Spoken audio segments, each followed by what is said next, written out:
I'm a real experienced educator. I taught for over 30 years in middle school, junior high, and high school classrooms. And I want to give you some examples of how that experience translates into my ability to understand the importance of the connection between state education policy and what happens in the daily life for teachers and students. I taught for so long that I administered the Ohio Proficiency Test for ninth graders, the Ohio Proficiency Test for 8th graders, and the Ohio Graduation Test for 10th graders about 10 years later.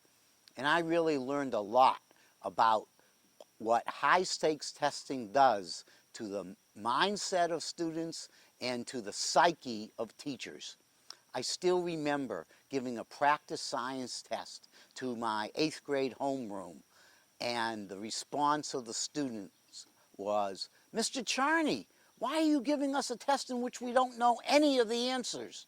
Because they hadn't been exposed to the type of critical scientific thinking that was so prevalent in the new science exam. I also gave the 8th grade social studies test when it was called the Ohio Proficiency Test. And what a waste that test was.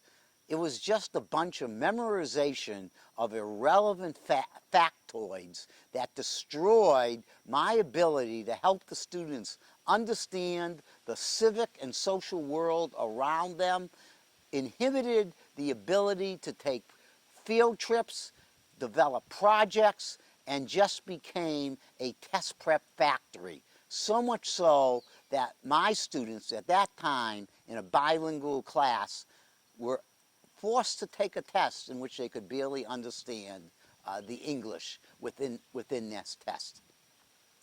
I also learned that the Ohio Graduation Test for social studies was better than the Ohio Proficiency Test, but still we wasted about 2 months of mere test prep.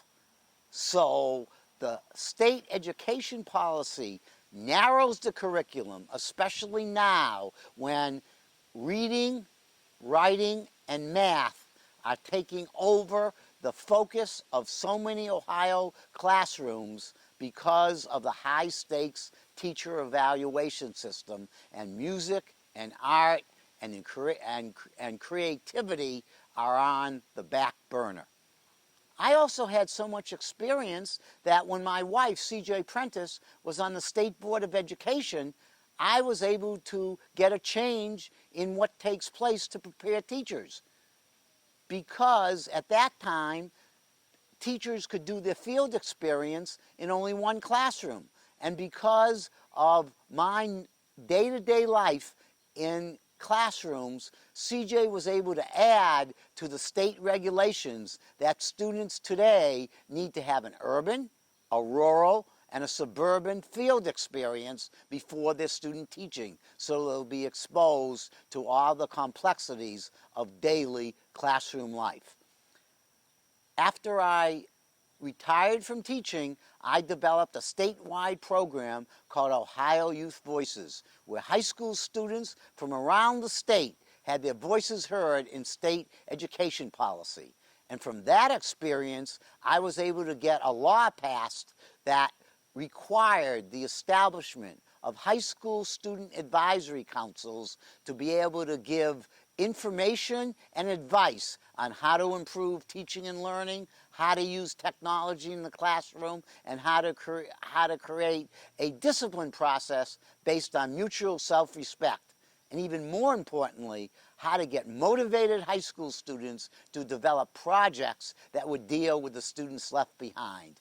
So, as the voters of District 7 consider who is the best candidate to represent them on the State Board of Education, I hope they will understand that there is one candidate who has a vast level of experience and will be able to understand the crucial state education policies so necessary so that all students, not a select few, have high-quality educational options. We don't want candidates who never set foot in a public school making state education policy.